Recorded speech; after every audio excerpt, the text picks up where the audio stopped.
Welcome to RMS London webinar. All this would be easy if it wasn't for people. Change Management in Data Management with Daragh O'Brien from Castlebridge. Warning, the beginning 5 minutes have been missed due to not pressing record. This webinar will launch with Daragh speaking. Please turn down your volume just in case. And to flatten the curve, everybody should stay home. Apart from those people who have a holiday home and they want to have that as their home, so that's the home they want to stay in. So that's their resistance to the change. They're not resisting the fact that we need to have some social isolation and some curtailment on our normal lives at the moment. They just think other people should do that. Now, part of this, and Emily did ask me to go deep, to do a really deep dive into some topics. So I don't think we can get much deeper than the underlying psychology of risk, which is the thing that actually drives the resistance in people to changes we are presenting to them. And the underlying psychology of risk is something we need to understand. And if any of you have trained in martial arts or combat art, you learn about this, but not necessarily from a psychology perspective. It's about how you understand threat and how you understand risk. And one of the key issues is that our ability to identify and perceive risk evolved in response to things like this. The venerable, wonderful saber-toothed tiger and other things of that ilk. And when we're dealing with the saber-toothed tiger, we are dealing with the classic distinction between comedy and tragedy. So risk, comedy, and tragedy go together.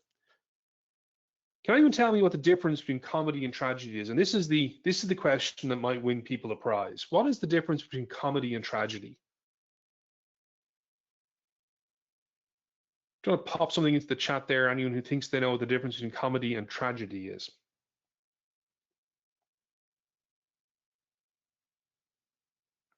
Well, tragedy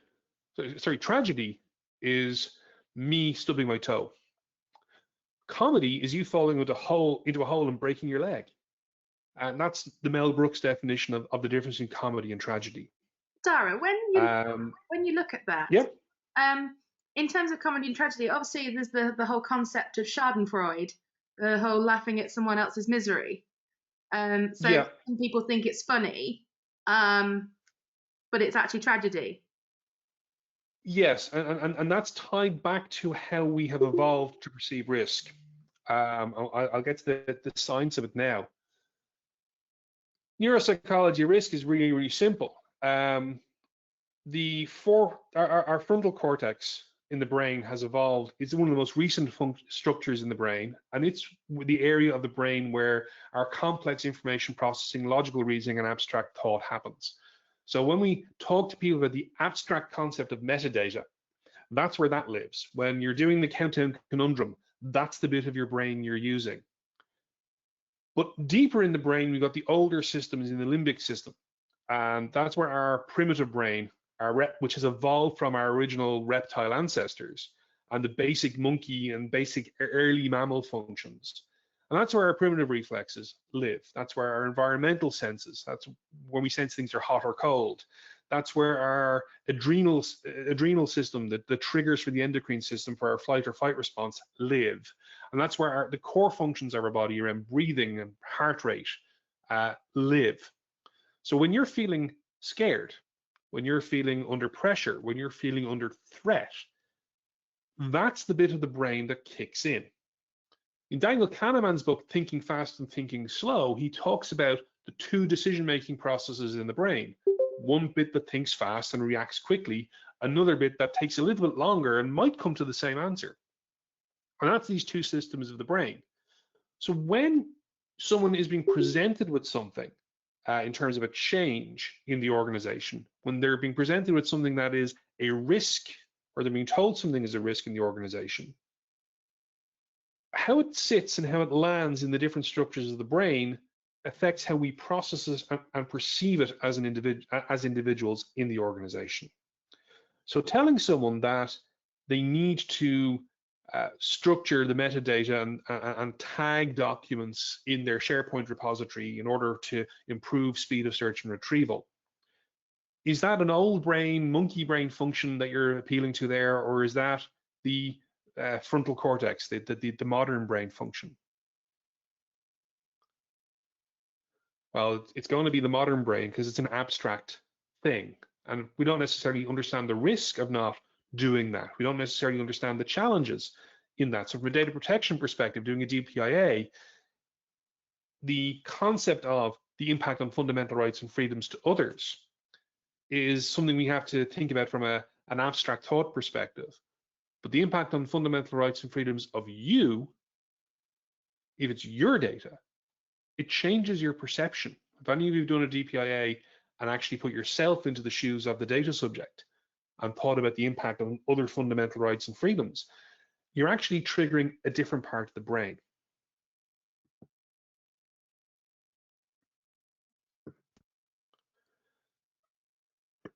Now, Bruce Schneier, who was for a long time the Chief Information Security Officer for BT Group, wrote a paper a couple of years ago looking at some of the key psychological issues in risk management that affect our ability to understand and drive change. The key things that people get wrong. I'll bring up the little shiny pointer here, bear with me, so we can look like we're doing a proper presentation in a real room. Sound effect. People exaggerate spectacular risks and they downplay common risks. The example of this would be people who are afraid to fly, but jaywalk, cross the road without waiting for the traffic signal. It's a risk people are taking on a day-to-day basis, but the idea of getting in a large silver metal tube full of high explosive fuel and sitting in that and flying, they're afraid of that. But again, the safest form of air travel, the safest form of travel statistically is air travel. We also have difficulty estimating risks and understanding risks for things that are not exactly like our situation.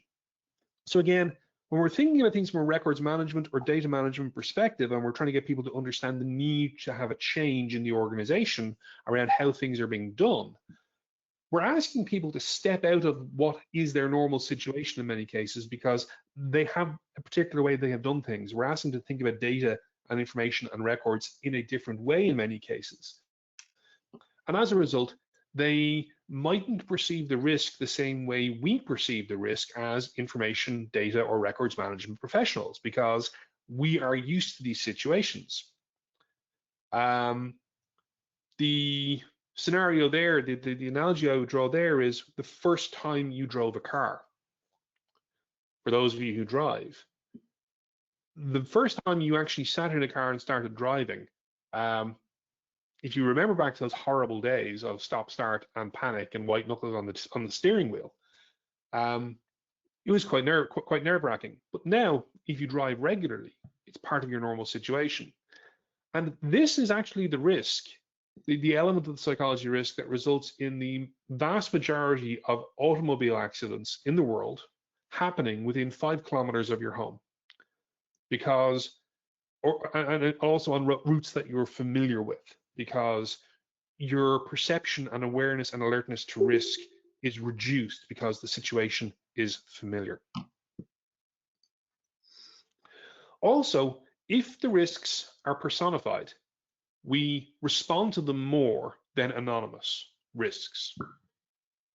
Now, if you think back to the structures in the brain, the neuropsychology of how the brain works, if you present someone with an anonymized risk, you are putting the processing of that into the frontal cortex of the brain. You're making people have to think harder about the issues and the implications of the risk on an amorphous blob that is this anonymous entity. But if you actually personify that risk, and if you either put yourself in the shoes of the data subject, of the individual whose records it is, or if you, as one of our clients has done, create archetypes. Again, a lot of software companies create user personae and archetypes to model the user journey. what one of our clients did was they actually used proper clip art, and they created rich backstories for these personae to make them real people. So when they were doing privacy impact assessments, or when they were assessing information quality risks to these people, or the impact of the process not working, they weren't dealing with an anonymous entity. They were dealing with Beryl, which is a semi-detached house. Hello? Hello? Sorry, that was my Yep. fault. I clicked on you by mistake. Okay. So you missed all about Beryl, did you? Yeah. Or did? Okay. So in terms of the personified risks, the important thing is to create that richness to help take the risk out of an abstract concept, because if it's an abstract concept, it's sitting in the frontal cortex of the brain. If you personify it and people can associate it with an actual person, so again, your sense of data protection and security risks is much higher if it's your data, or if it is if you can imagine an individual being exposed to that risk. Fourth element, people underestimating risks they willingly take and overestimating risks in situations they can't control. Again, the fear of flying is, from a psychological perspective and a neuropsychological perspective, is often grounded in a sense of, I can't control this. I am having to sit in this chair and someone's going to hand me lukewarm coffee and throw a packet of salted pretzels at me from time to time. But the actual control of my journey, I'm having to hand over to someone else, and I can't see what's happening outside because I'm in this big tube and all I'm seeing is the blue sky outside or the clouds. But you will happily take risks in other circumstances, nudging the speed limit a little bit on the motorway. We've all done it. We're not supposed to. We all take that risk because, well, we willingly take that risk. What's the risk we're going to get caught? What's the risk that a bad thing will happen? But we want to do it. It's something we're willing to do, and we're hoping we want to do. But in a situation that we aren't able to control, or we don't feel we have control over, we overestimate the risk. That fear of the unknown is a key aspect of the neuropsychology of risk we need to manage. Finally, we overestimate risks that are being talked about and remain an object of public scrutiny. Oh, lordy, lord. How many times have we seen this? And Zoom, the crisis and kerfuffle around Zoom is a really, really good example of this. There's a lot of media coverage, a lot of blog posts being written, a lot of interesting things being written about Zoom and the issues and challenges arising from Zoom as a messaging platform, as a video conferencing platform. And people are going, oh, Zoom's an awful thing, we shouldn't be using it. But when you actually look at the things that Zoom is doing, they're not dissimilar to what other platforms do. And people will focus on the Zoom effect because it's being talked about and it remains an object of public scrutiny. But in a few weeks' time, when we're not talking about Zoom, when there's something else, House Party, have a look at the House Party privacy statement. It is appalling. When we've moved on to the next shiny toy, the next app du jour, will people be as concerned about the security and privacy implications of Zoom? Because they weren't a fortnight ago. Nothing has changed in Zoom since we started using it in the current situation. But back in January and February, Zoom still had the same damn problems. The only issue is they're being talked about now, which is good. But when we stop talking about them, will Zoom's recent come to Jesus moment about privacy and security continue? Another psychological issue we have when we talk about change isn't just the psychology of risk, but also the psychology of change. And one mistake we often make in organizational design and in change management is relying on behaviorism and behavioral change management techniques to influence change. And one of the problems with this, when we look at the traditional pure behaviorist approaches, which is if we define an objective, define an outcome we want to have, and tell people they will get a reward if they demonstrate that behavior, is that's based largely on research that was carried out on pigeons. A friend of mine is a lecturer in neuropsychology, and his theory is that there was actually a crack team of pigeon researchers who who spent 25 years trying to do long-term research on how much crap they could convince B.F. Skinner was real. And B.F. Skinner is the famous psychologist who did these pigeon studies.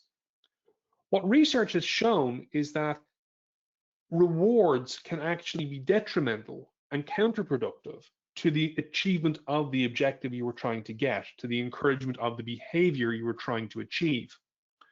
Because the reward can become the focus rather than the action that's being sought. And we see this all the time with things like incentives in call centers, or my favorite one being sales performance bonuses for sales reps in organizations. If you incentivize someone on the basis of a pure sales-driven performance metric, they will sell very, very hard, and they will focus on getting the sale and closing the deal. But that mightn't result in a good long-term sustainable customer relationship. And in call centers, if you're being, what is the most common metric that is used to measure performance in a call center? Does anyone know? Oh, make sure you fill it, like, chat in the chat box. If you guys can't see the chat box and you can just see people that are in the webinar, at the top right hand corner there is a speech bubble that you can click, and that allows you to chat with everyone, so kind of interact with Daragh where possible. So I started my career managing call centers, and I was always horrified when my instinct was always that the metrics that we were following weren't necessarily conducive to good quality information or good customer service, because the most common metric in a call center is speed of answer and length of call handling. Oh, you've got one. I've got one. Converting a sales pitch to a sale. So again, that's a metric, so that's conversions. So how do you close the sale? And again, in most call centers, it's about closing the sale quickly. So it's how many sales do you make in a day? Well, if you're incentivizing people in an outbound call center to close X number of sales in a day, they're going to log the sale to get their quota. But in 4 days' time, the customer will have phoned into the customer service line to cancel their order, or they will have phoned their credit card company to dispute a charge on their credit card. And there will be a spiraling of things in that context. So the key aspect of the psychology of change in organizations is that we need to understand what it is that people are fearing and resisting in the respect of the change. We also need to understand how to drive both intrinsic and extrinsic motivation for people to make the change happen. Because as Upton Sinclair said, it's really difficult to get a man to understand something when his salary depends on his not understanding it. Now, think about all the conversations you have had with stakeholders in your organizations where they've said, that's great, I just can't get my head around this records management and data management stuff. I can't understand why this is a problem. Why can't we just do it this way? And the reason is, if someone's salary depends on them not understanding it, if the reward that they're being presented with is counterintuitive or contraindicated to the behavior you're trying to achieve, they just won't do it. So the change needs to help them. The change plan you put in place in the organization, the approach you take to implementing change in the organization, has to look at those fundamentals of organizational design that enable you to repurpose and redirect the perception of risk. Because again, the personification of risk and the limbic system concept of risk, when you start telling someone that they're doing things wrong, well, you're attacking them. So straight away, they're going to get defensive. And if you tell them that you are going to start taking away their bonus or reducing some benefit that they're getting because they've been doing things wrong, well, then you're punishing them. And their salary depends on them not understanding it, so they're going to resist what you're asking them to do every step of the way. Talking of results, there is that in the past, when I've been doing change management in an information governance sphere, I kind of convince people with food, because I know that it works with me. So it must work for several others out there. Well, that helps you to do what you're doing there. That's trying to get people to. We'll talk about in a few minutes about the psychology of belonging and the use of storytelling and narrative as a way of changing the perception of fear. And the one thing I haven't included here is the sense of other and the fear of the other. The outsider is always a threat.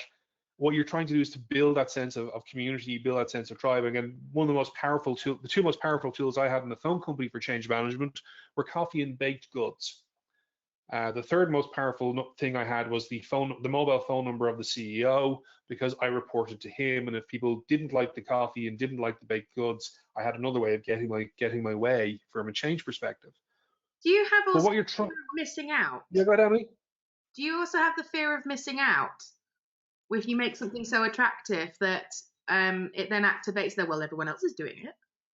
We'll get there, because again, that's kind of reversing the psychology of risk slightly, because you're suddenly creating that sense of there's something happening over here that's being talked about. What's in there that's of interest to me? This brings the idea of the adoption curve for an idea.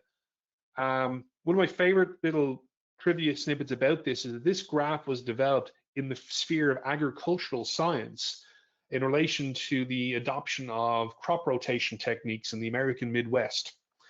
But when they took that out of that domain and looked at it in every other industry it's been used in, the bell curve is pretty much the same. The stats and the analysis is the same in terms of the market share for your idea. The first 2.5% will be innovators, then you have early adopters, the early majority, the late majority, and the laggards. So the first thing from a change perspective you need to accept is that you will only convince at most 80% of the organization. At most. And the ones you really need to work on are the first 50%. Because after that, the momentum will carry you. So it's a bit like being at Alton Towers or Disney, and you're going up the roller coaster, and you're going up to the top of the first curve. You have to get to the top of the curve, and then your momentum will take you forward. But sustaining that momentum is one of the key challenges. I call that the bell curve of change, is what I used to call it in the past, because the people at the very bottom, the laggards, are the ones that sometimes just need a bit of a kick. Maybe violence is the answer. I think with the laggards, it's an element of, you need to accept that either you won't change them and they will eventually leave the organization, or you need to come up with some other form of incentivization and some other form of encouragement for them to join the party. But the key challenge is getting past the early adopters. If you can't get yourself moving up that curve, you're toast. And that's the challenge that a lot of records management, data management, and information management projects and programs have, is how do you sustain the momentum? And we see this happening with GDPR change in organizations. We're seeing that organizations use the momentum of the 25th of May 2018 to get to a certain point. Now, when you're at the top of the bell curve here, you can go one of two ways. You can either slide back down this way, or you can keep going this way. And what we're seeing with organizations is a lot of them, unfortunately, have said, well, that's done and dusted. We've ticked that box for GDPR, and they haven't continued on to find the additional value add and the additional benefits to the organization of all the really good stuff you actually uncover in the organization when you start applying the data protection principles and then expanding them out into other categories of data in the organization. The one thing I've had to accept in my career is that you need to accept that 16% of the laggards, you mightn't convince them. You might never convince them. And what you need to do in that context is ensure that the organizational governance and control systems you're putting in place around your records management are sufficiently robust that they don't push the roller coaster back up the hill. That you are ring fencing them and controlling them and minimizing their impact on the brave new world you have created. This is another neuropsychological model that I've used with clients in the past, and it's the 7 levels of organizational consciousness from Richard Barrett. And it's about identifying where the organization is in its mindset, because there's no point in you trying to drive a change to do a wonderful thing with a vision for a really bright and shiny future if the organization is, for example, focused purely on financial stability and making sure that they survive. No one cares about a shiny, metadata-enabled, rules-triggered based SharePoint implementation for semi-automated records management when they're actually worried about making sure they can pay the rent next month and make payroll.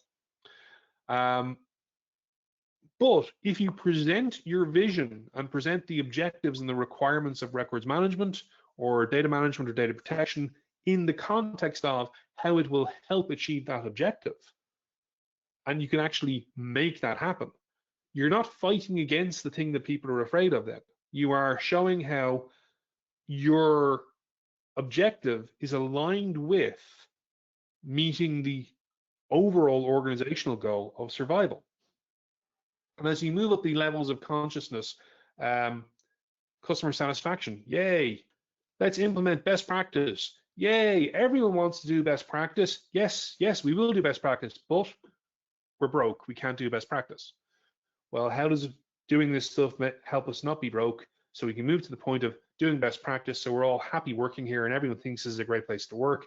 And then we can actually make some change in the organization and start doing shared vision and improving collaboration and ultimately moving towards the idea of long-term viability. You need to understand what level the organization is at when you're setting your change vision, when you're communicating to your peers and your stakeholders about what it is this is going to do for the organization. Because if you're saying this is going to help us with collaboration and really your problem is customers aren't satisfied, it's an external customer satisfaction issue or internal customer satisfaction issue. Well, an internal customer satisfaction issue is actually a collaboration issue if you want to present it in a particular way. So how does your records management proposal, how does your requirement around records retention, how does your requirement around data, records and data disposition support a customer satisfaction piece? What is it that customers care about, and how do you support that from being, how do you support the delivery of that expectation? Well, you do need to be clear where the organization is at in its thinking and its level of consciousness about itself. Because if you pitch it at the wrong level and if you're trying to solve the wrong problem, well, the conceptual leap people have to make becomes abstract thinking. And when people have to think in an abstract way, they're using the frontal cortex of the brain. It takes more energy, takes more calories, but it's battling against the monkey that's going, that's all wonderful, but at the moment, the ship is sinking and we have to start bailing like we've got 12 hands or things aren't going to work. It doesn't matter what the beautiful future is like. There's a bigger problem in front of us today. John Kotter is the professor of organizational change in Harvard University. He's one of the world's experts in change management. And he sets out this model for driving change in an organization. I've used it quite a lot over the years. A couple of key things we need to do around driving a sense of urgency, creating a guiding coalition, developing a vision and a strategy, communicating the vision. And this is the key element, is empowering broad-based action. And this is a bit that often gets missed because in a lot of organizations I've worked with over the years, there is a records management department. There is a data quality department. There is a data protection officer or a data protection team. And much like the Carlsberg quality department in the ad back in the 80s, nobody comes to talk to them unless there's a crisis. And they're in their little bubble over there and the business just goes on doing what it's always done. The organization goes on doing things the way it's always done because you created a silo in the organization. And what you need to be doing from a change perspective is ensuring that there's enough urgency about what needs to be done, that you're shaking people out of their tunnel vision on what the risks are, and that they are able to understand how those risks are direct and personal and relatable to them as individuals at a level that isn't going to cause them to panic. You then have to create a coalition of people who will help guide that change, because if you are the only person pushing the change or driving the discussion in the organization on this, and I was a soldier many years ago in the phone company talking about data quality issues. If you don't have people with you and around you who can help guide your framing of the change objective in the organization, and who can run the politics for you in certain cases, that's going to be very difficult because they have to help communicate your vision and your change strategy. So first 3 levels here are focused at changing the status quo. So what is the status quo in the organization, and what is that we need to do? So creating a sense of dissatisfaction, but also creating a vision of what the future is going to be. How do you make colleagues in the same discipline? Okay, how do you get people pulling together? I'll talk about how we get people pulling together in a moment, okay? And this is part of how we get people pulling together, which is having that clear vision and strategy. And having a vision and strategy that can be communicated, and communicated in a way that everyone can see how they, in their own right, in the area that they have, that what their sphere of influence is in the organization, what they can do. But that vision has to be clear, and it has to be communicable, and it has to be consistent. Otherwise, you will get lots of people running off in different directions, all claiming to be doing the same thing. And I'm just mopping up a mess with a client at the moment where that is exactly what's happened in a large organization. And we worked with a large media company during their GDPR program, where one of the first things we had to do was to cull the 42 GDPR programs they had down to 3, because everyone had gone off on different tangents. So we had to do in that context was identify the sense of urgency around getting it right, identify who needed to be around the table to guide that collective view, and have a very clear vision for that media organization about what the vision was for data protection in the organization, so we could then cascade that down and create short-term wins. And then we have to lock in changes by consolidating gains. Going for quick wins is always a good approach, and then anchoring those approaches in the culture of the organization. And I have forgotten about the question of how you get people pulling together. I'm going to get to that in a moment. It's a very good question that'll come towards the end. We often estimate our ability to force big change, and this is part of how we struggle to get even our own colleagues to embrace the change, because sometimes we frame the change and propose a change at too big a level, and we bite off too much.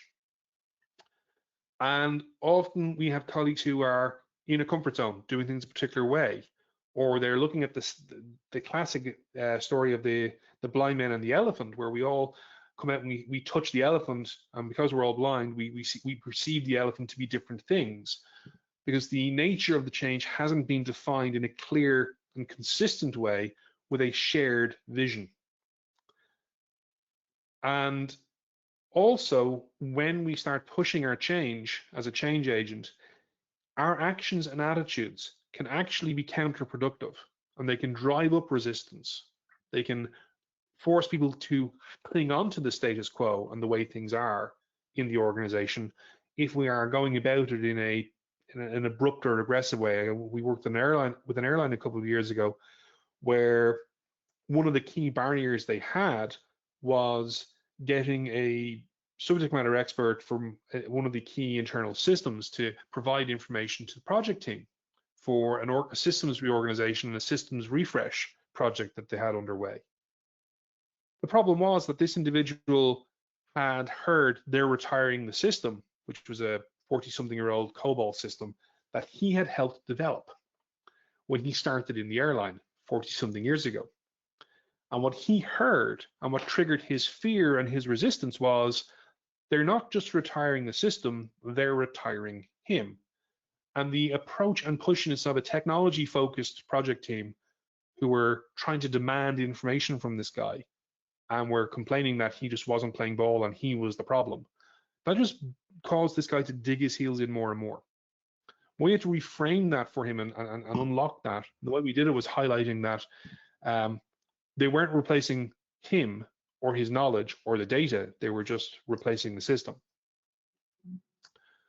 Also, yeah. I often have in situations like, especially in health, where you have a doctor who has a secretary, and you want to make that secretary much more sort of productive and be able to do much more when they change their records management practices. But the doctor resists the change on the basis that they think they're going to lose the secretary, and trying to tell them, no, you're not going to lose her. It's just she's going to become more productive if you click a few buttons. Exactly. And that's how you have to frame that change and also understand what is the fear that's actually there. What are they actually afraid of that's driving the resistance? Because positioning that change as, would you like your secretary to be able to do more for you? Are there things that you are having to do as a doctor that your secretary could spend some time helping you prep? They might be able to sign off on things, but sorting things, coordinating things, scheduling things, managing things for you. Oh, the way you enable that is by letting this thing, by doing this little bit yourself, and that change there unlocks this value for you. And putting it in that sort of positioning helps you tweak the psychology and gets people to the point where they see what's in it for them. One of the other aspects of complacency and urgency is that you need to avoid creating anxiety, because anxiety dials up to resistance. And also in a crisis situation, and again, we're seeing this at the moment, a lot of work we're doing at the moment with clients is we're going in to be calm voices, helping to unlock entrenched positions, because in a crisis situation, people sometimes become afraid of making a decision or making a change in case it's the wrong thing to do. I worked with a guy when I was in the phone company. He was an ex-US Marine, and his mantra was, the only wrong decision is no decision, but that is a decision, and that's the kind of decision that's used in a court-martial. And that was his whole mantra in crisis planning and crisis management in the phone company. We were trained that we had to make decisions and we had to accept change and uncertainty.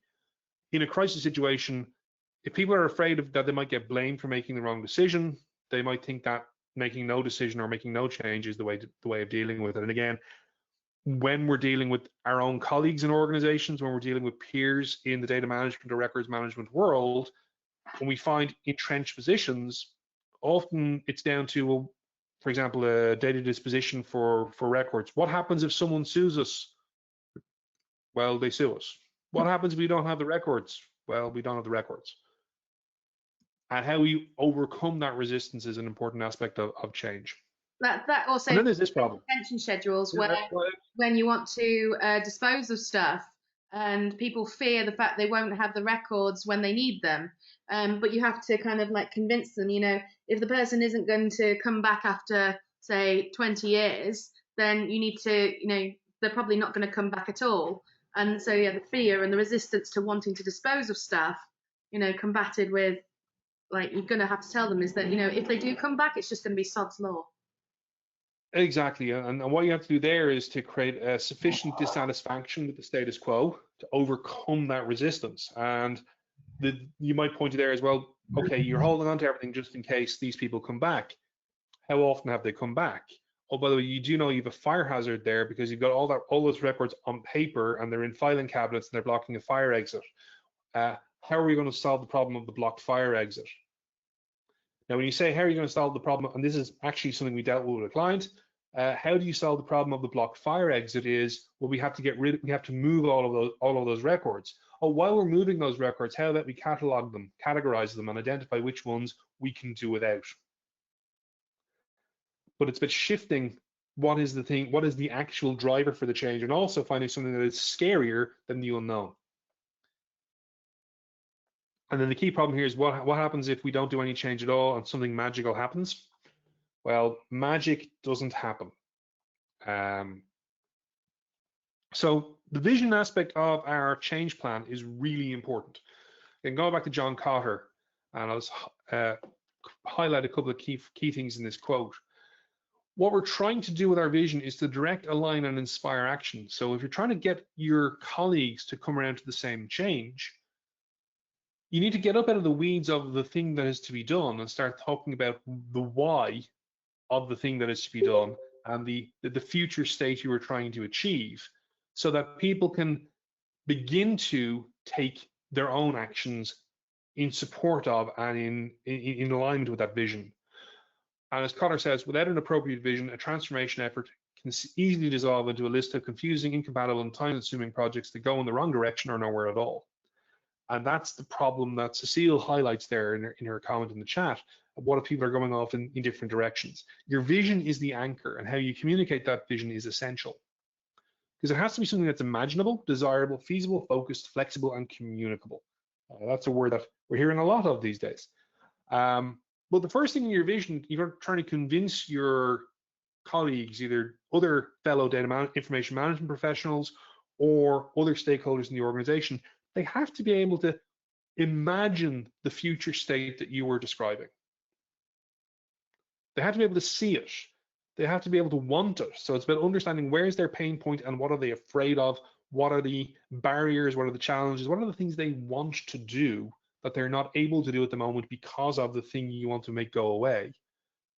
They have to be able to see that it's feasible. So again, you can't create a vision that is too all-encompassing, too much boiling the oceans.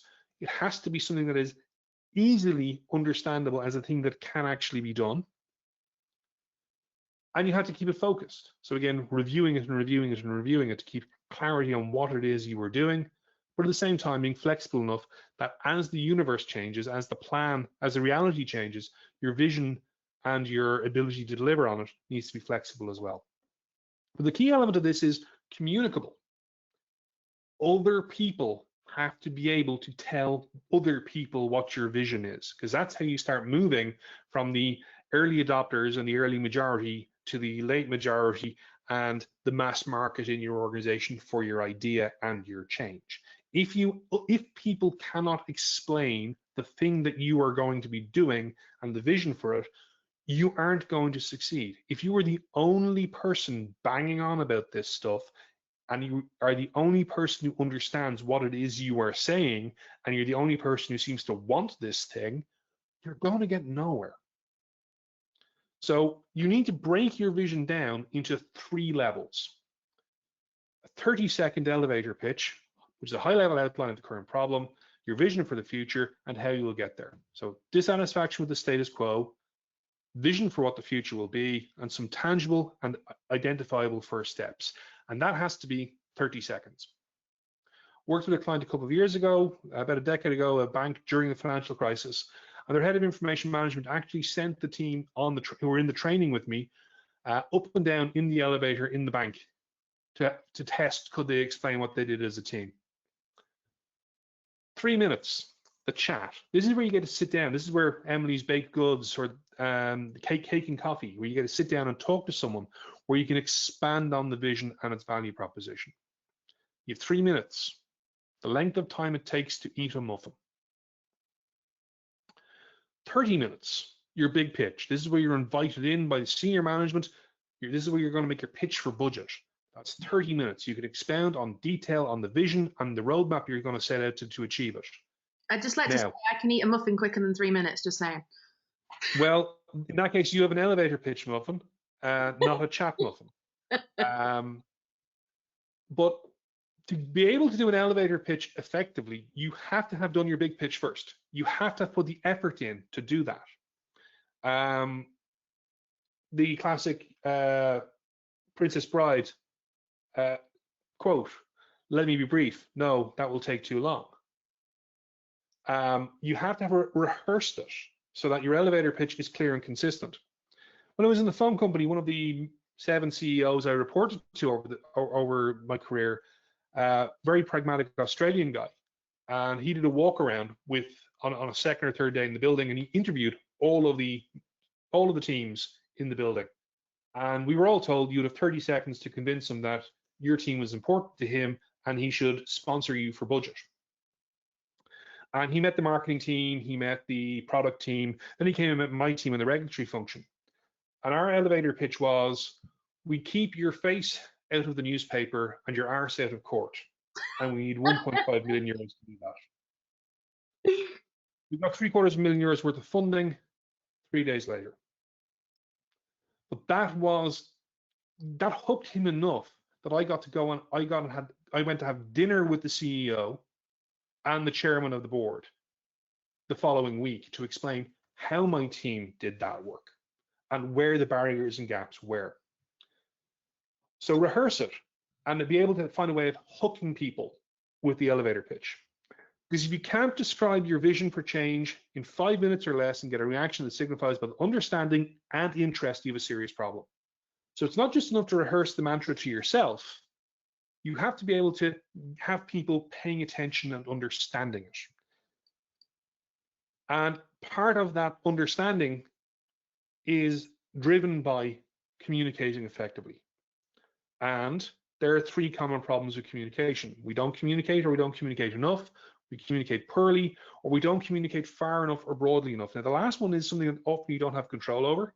And this is where people think, oh, we'll do a bulletin board, we'll do an email blast to all our staff, we'll do we'll do a WhatsApp group for information about records management in the organization. And that's all great, but it doesn't necessarily work if your message is broken and your message isn't effective. An example of that is that with the current shielding side of things, I'm getting the texts and the letters, like they're not using the same, not every GP is using the same paragraphs, and they're not using the same communication. So everybody's getting different messages depending on where they live and depending on what GP surgery they're with. Moreover, is that they in my surgery, they used the word shielding and said, go to this link to understand more. So you go to the link, and on that page, there is no association with the word shielding that goes with it. So how are you meant to learn more about what shielding means if you're not mentioning it on your more info? And it can just be one word that changes your communication to poor communication. Exactly, and that also, my brother, in Ireland we're using the term cocooning. So I sent my brother, I bought every edition of the movie Cocoon, Cocoon 1, Cocoon 2, and Cocoon 3, just as a gift for him to watch while he is cocooning. But the key aspect is the terminology, consistency of messaging. We'll get to that in a moment. But the key element is that you have to bear in mind the people you're communicating with in organizations, your message could be less than 0.5% of the total amount of communication they get during a given period. I keep commenting to clients that I have one client, so we sent you an email about that. And I go, that's nice. It was urgent. You should have phoned me because I get 3,500 emails a week. So if it's a priority thing, I will respond to it if it's clear. But if it's really, really urgent, the best way to communicate is to ring me or to ring my operations director. But the change message that people are getting could get lost in the mix of all the other stuff they're having to deal with. So you have to think about your communication pathway. So dump and run communication, which a lot of organizations do, doesn't work. So you have to amplify your message, you have to keep it simple, and you have to use metaphors and stories. Amplification of the message is finding other people who will spread the message for you, which goes back to the point about communicable. Your vision has to be something people can communicate easily. You have to keep it simple, which is your elevator pitch, your tagline, your hook, and using metaphors and stories. And this is the secret weapon we'll talk about in a moment. Repetition and repeating. And in case you forget, you have to repeat and have repetition as well, using different formats and media. And the most effective one I've seen is leading by example. If you as a records management professional aren't managing your records, it's not going to help you sell to your peers that this stuff isn't actually that hard. Once you start doing it, you're simply paying down the debt of not doing it in the past. When I was in the phone company, our data quality stuff that we did in the regulatory function, we applied all of the things we were asking people to do to our own processes, which meant when people said, well, it's hard, we went, yeah, we know, but once you get it done, it's okay. Joe Wicks, he's showing everybody how you can keep fit at home. Fantastic, leading by example. You could just write a blog post about it and be an influencer. The thing that worries me about Joe Wicks is someone stole all his furniture. One of the key things you're looking for with your communication is exponential growth. We're all hearing about exponential growth here at the moment. And again, the idea that your first grain of rice on the first square, and then 2 grains of rice, 4 grains of rice, 16 grains of rice, etc., etc., etc. This is a really, really important aspect of getting the message across, because you need your message to spread exponentially, you need your vision to spread exponentially in the organization, and it needs to spread consistently. Now, this is also going to help me illustrate an important point about how you communicate, because can anyone tell me how many grains of rice you would have if you put 1 grain of rice on the first square, 2 grains of rice on the second square, 4 grains of rice on the third square, and kept growing exponentially until you reach the 64th square on a chessboard? Yes, that there will be mathematics questions. It's been a really long day. It's been a really long day, so I'm going to make it easier for you. It's that number of grains of rice, which is 1 kilogram of rice for every person on the planet every day for over 25 years. Now, that's numbers, that's data. The bit of your brain that's hitting is your frontal cortex, because that's abstract thought. The mountain of rice bigger than Mount Everest. That is actually moving more into your limbic system, to your monkey brain, because it is a really, really simple concept for you to see. There's a picture there. Huge big pile of rice. Really hard for you to process that big number. But that's what we mean when we say exponential growth. That's why exponential growth is terrifying for epidemiologists. Now, the magic trick to help you get to exponential growth for your message and your vision. The magic trick is really, really simple. Use Marvel? Pardon? Yes, use Marvel, use stories. There's a guy called Stephen Denning. He was the head of change management in the World Bank. He's written a couple of books on the use of narrative and story for change management. And he's identified a couple of patterns for narrative in organizations of how we use stories for doing things. So the pattern, the action we're looking to trigger is down the left here. This is actually a graphic taken from the book, Ethical Information Data Management, Concepts, Tools, and Methods, published by Kogan Page.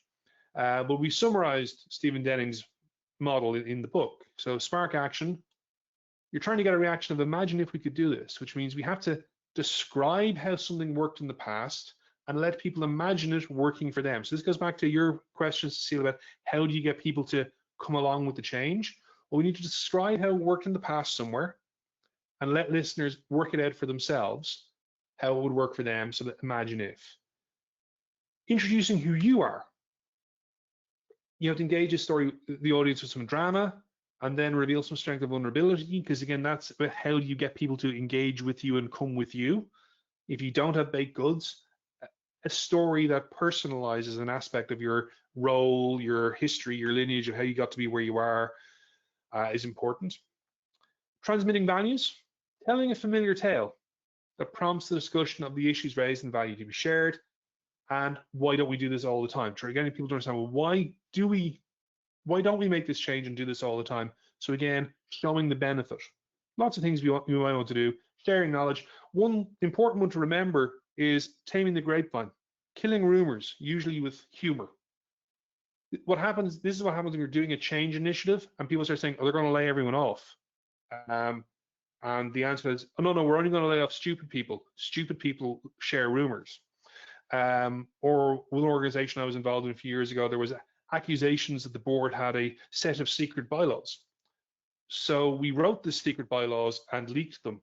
The first secret bylaw was, the first rule of Data Club is we don't talk about Data Club, and it went downhill from there.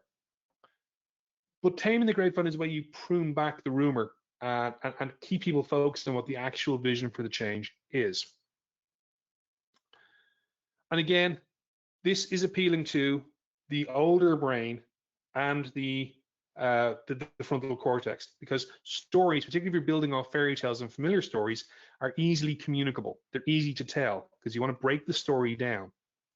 Think about telling jokes, fairy tales, things like that. And fairy tales are actually interesting because most of our fairy tales pre-Disney were actually tailored from folk tales by French nobility to impart values for the peasantry. But that's another story. That's what happens when you hire someone with a PhD in literature to work on your team. You learn things like that. With your stories, you have to prepare your arsenal, just like your IRMS's file club. First rule of file club is you don't have to go to file club. Exactly. You need to prepare your arsenal for your story. So you can't just decide you're going to riff it and make one up on the fly. Any comedian, Bob Monkhouse, classic example of a comedian who seemed to have a wit for improvisation and one-liners. Well, that's because he spent hours every day crafting one-liners. Jimmy Carr is another example of a comedian who does that. Think about your language. how are you communicating? So this is from an article I wrote about a decade ago for IQ International about the different languages we use in organizations. The companies, the language of the company breaks down into manageristerian, strategic, panic, embistanish, and buzzwordish, technobabalian, marketanic, and legalese, especially old and middle regulatorian. But how you phrase your language, the terminology and language you use in telling the story that you are going to communicate, that you want to be communicable. If you're coming at this from an agilistanian or records management, I'm not sure what the dialect for records management would be, perhaps old middle regulatorian. If you're coming at it from that language and you're trying to then talk to someone who is in marketing and they are a creative in marketing, you're not going to communicate effectively. So your story, your narrative, and your vision has to be tailored to the audience. And this is nothing new. The classic fairy tales, Grimm's fairy tales, started off as an attempt to catalog and develop the model of the underlying Proto-Indo-European language, but instead developed into a catalog of fairy tales and folk tales. And for anyone who doesn't believe there's a catalog of folk tales, this is the taxonomy. Any of you saying who are encountering difficulties with taxonomies and trying to explain taxonomies to your stakeholders, there is a taxonomy of fairy tales. And every time Disney releases a new movie, another branch is added. When you're telling your story, it's important to think about the shape of it. When you're creating it and crafting it, it has to be designed and weaponized. You have to start with an opening, an incident or a trigger that raises the tension to some sort of climax or crisis, that decreases the tension, and then brings you out to some sort of happy ending. This is Freytag's pyramid for narrative structure. So think about the way you're telling your story. Is it flat? Or is there something that's getting people to lean forward and wanting to know more about how this problem was solved? Think about your patterns. Repeat patterns of 3 using simple structure. Be responsive to the audience and adjusting the story, using your language, changing your language, trying to make the language simple and not coming at it from a records management technology and jargon buzzword perspective. Using broadly drawn characters helps people remember and transmit the story, because these people, your audience, have to be able to tell your change story as well. And this is where motifs, tropes, archetypes, and stock characters, the pointy-haired boss, George and the Dragon, the old crone, Mr. Punch, some dude from accounting. If you look at the Daily Show at last week tonight, John Oliver is fantastic at doing this. That's the boss from punchline. Pardon? The boss from Dilbert. That's the boss from Dilbert. That boss from Dilbert is every boss anyone has ever worked for. Because if you present the aspects of that boss character, most people will see aspects of that boss in their boss or in some boss they have worked for. And John Oliver does this really well with the punchlines involving Janice. Well, of course, Janice in the accounts. He creates these archetypes that people recognize and they become a shorthand that helps them land the punchline faster. If you want to learn how to tell a good story and get attention and get people engaged, my heartfelt recommendation is to go on YouTube and look at the comedy of Mr. Dave Allen, quite possibly one of the best comedians ever in the UK and Ireland. I'm going to put some link. I'm going to send Emily some links that she can circulate around to some of my favorite ones. And I was going to experiment with using video in the video, but we're not going to do that this evening. That's too much like science. If you want to share them on Twitter using the hashtag RMSWow, people can find. I will do that now, actually. I will do that now because I've got Twitter here in front of me. Mostly because I'm going to forget otherwise. Technology, wonderful. Tweet. But what Dave Allen does well And I might actually try this. Let's try an experiment. We see if this works. I'm going to drag the video over. We're going to see if this works.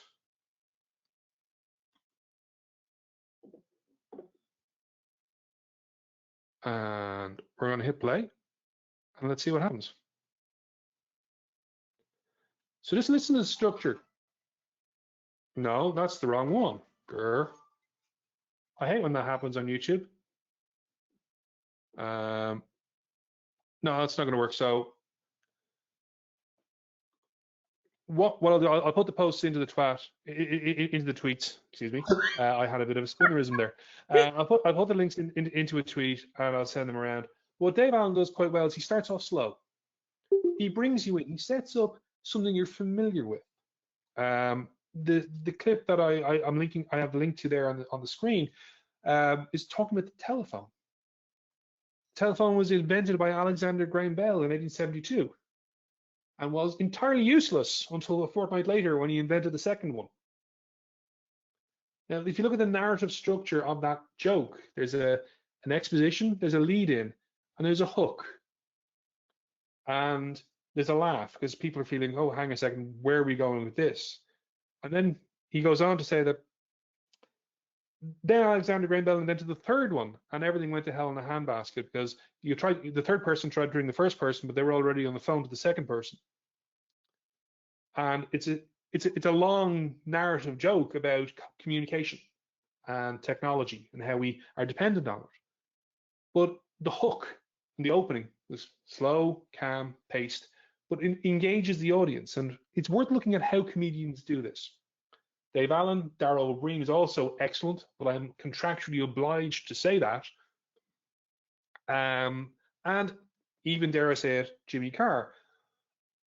Any number of good comedians, if you look at how they are developing their vision, the thing they're trying to get you to do is to come along and have a laugh. They're trying to get you to park the things you were afraid of, and also, in some cases, to push what you're comfortable hearing to an area where you mightn't have felt comfortable before, particularly if you're going to Jimmy Carr. Dave Gorman does this very well as well. Look at how Dave Gorman communicates with PowerPoint, amongst other things, to make the point and communicate it clearly and effectively. Another good example I'll put in, I have the link here, I will put this link in a tweet because I need to go and find the other one again. But I'll put this one into a tweet now. This is Al Gore from 2012. The second half of a TED talk he did. This might actually play in the video because I embedded this one. So let's try and see. Let's see if this science works. Bear with me 1 second so I can press play on the speaker view. Presenter view. There we go.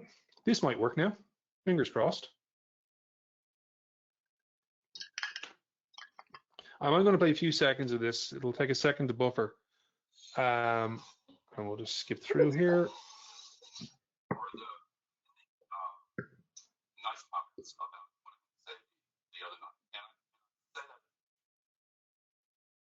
And it's buffering, so it's not going to work.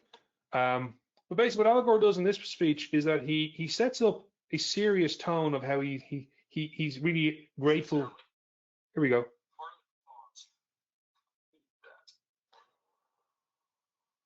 So he's using humor and comedy here to get people sucked in. And this is one that's well worth watching in full because he basically takes the piss out of his persona as the former vice president of the United States of America for about 12 minutes and then ends with, oh, by the way, the planet's doomed. So you look at Freytag's pyramid, we have an exposition, we have the development towards a crisis point and an inflection, and then the planet's doomed, here's some things we can do to try and avert that. So that's another example of a good change story. And I'll send that link in a tweet now to those of you who want to have it. So let me put hashtag RMS now, RMS wow, sorry. I was going to say it's RMS wow, all one word, all capitals. I don't know if it matters. Capitals don't matter on Twitter because Twitter doesn't understand good sentence structure. So that one, it's worth watching because it is absolutely hilarious, to be honest with you. And Al Gore has fantastic writers working for him who have crafted this story. because what he's trying to do is at the end of a long conference, get people to pay attention to the change message and the vision that was being put out in the conference. So it's well worth watching. Like I said, the homework, let's have a quick look at good comedy. Again, I recommend Dave Allen, but it's also important thing about what is the change message you want to give to the people in your organization. If you want them to come with you on the journey, you have to make it easy for them to overcome their fear. You have to find triggers that are going to help create the sense of urgency for the change, but that will also enable you to bring a guiding coalition of people together with you to help communicate and spread that message in the organization.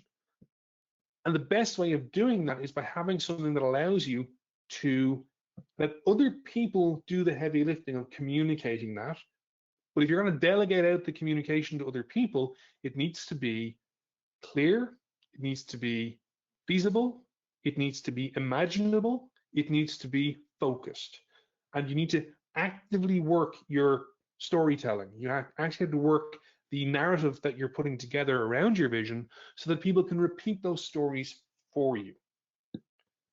If all you take away from this evening's webinar is that in order to get a punchy 30-second elevator pitch for your function in the organization and for your change vision around records management, is that you need to spend a lot of time in rehearsal so that when you're put on the spot, you can say to the CEO, we keep your face out of the front page of the Irish Times and we keep your arse out of court.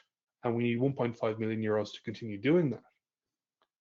You need to make sure that when you're doing that, when you've got your elevator pitch down to that level of clarity, of bullet point and succinctness, that when you're asked for the backup to that, you have your 30-minute presentation ready, because you will only get one chance once you've got them on the hook.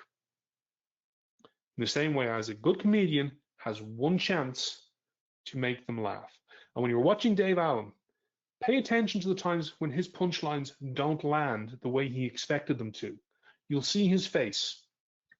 His face will crinkle just a little bit, and he adjusts, and he changes the pace and pattern of the delivery ever so slightly to bring the audience with him to the finishing line of the story he wanted to tell. Okay, that's me done. Fab. Not quite. I do need to. I'm contractually obliged to put a quote from Catherine in as well. People are messy. Stories are the way you put order on the mess in a human way. I adore Catherine. Kind of like we fangirl over each other. It's really weird. So yes, thank you very much, Daragh. I really appreciate it. You know, short notice and all that. It really was 96 hours ago. And I needed my bacon saving because I promised that these webinars would happen on a Wednesday. They're just going by the interaction. It has to be Steele that's won tonight's prize. And it will be a voucher for a digital voucher for a choice of whatever she wants to join in with, like whatever company she wants to use. So whether it's Amazon or a store nearby to her, because actually she's in Norway. So yes, we've been speaking to various different countries. But yes, thank you very much for tonight. Has anybody got any questions or thank yous? You just stick them in the chat, and we will disappear. So yeah, thanks very much, everyone, and shall speak to. Oh, so someone's put some comments. Storytelling is not a common language. Thanks, Daragh, Emily, and Doggo. Well, the Doggo basically, storytelling is not a common language, depends on the mood. No, and that's correct. Storytelling isn't a common language, but stories are common. So how you structure the story and the narrative is important. One of the most fundamental ways of communicating knowledge, communicating information, and communicating values and social norms in any culture is oral storytelling. You do need to understand the mood of the audience, the approach to the audience. Comedy is not necessarily the thing you should use to sell your change vision. If you turn up going, funny thing happened to me on the way to the records management meeting this afternoon, that's not going to necessarily be a way to sell your vision. But you need to understand the general context of the situation. You need to understand and how to engage C-level people and your audience. You need to understand your audience and position to them, but you do need to understand the context so that when you're framing your story, it is something that people will understand and will be able to communicate on. And that's a skill that is just not taught very well in traditional change management courses. And it's something that you need to practice and evolve. And it is something we should consider. What is the story we're telling of ourselves? How do you describe your job? If you're asked to write what your job is, what is your job? What do you do? And how do you write that as a story with a happy ending is what we're trying to get to. These guys were listening so intently that they're now starting to respond in the chat box. You obviously had some really cool stuff to say. I agree. Around this. So what else is said? Roberto, thanks for the presentation. Can change happen even considering what you mentioned without C-level and senior management actively and regularly communicating and promoting? The answer to that question is yes, it can happen, but it won't sustain. Because you can make the change happen, but if you don't have ongoing C-level buy-in at that guiding coalition level, or one step below C-level potentially, what happens is the strategic priorities and values of the organization shift. And if your vision is not in alignment with that shift, and I had this happen many times when I was in the phone company, because we were bought and sold more times than I had hot dinners during my 20s. You have to make sure that your vision for the records management function is sufficiently flexible that you can then latch onto what the new C-levels are saying is important and continue doing the things you were going to do. I used to tell my team in the phone company, the management changes, the system changes, the data persists. Yeah. And how we frame our vision and communicate what we do as records management professionals or information management professionals, in part, is around how we insulate ourselves from the vagaries of changes at the C-level where they mightn't understand the value. And that's where data literacy becomes a key challenge in the organization.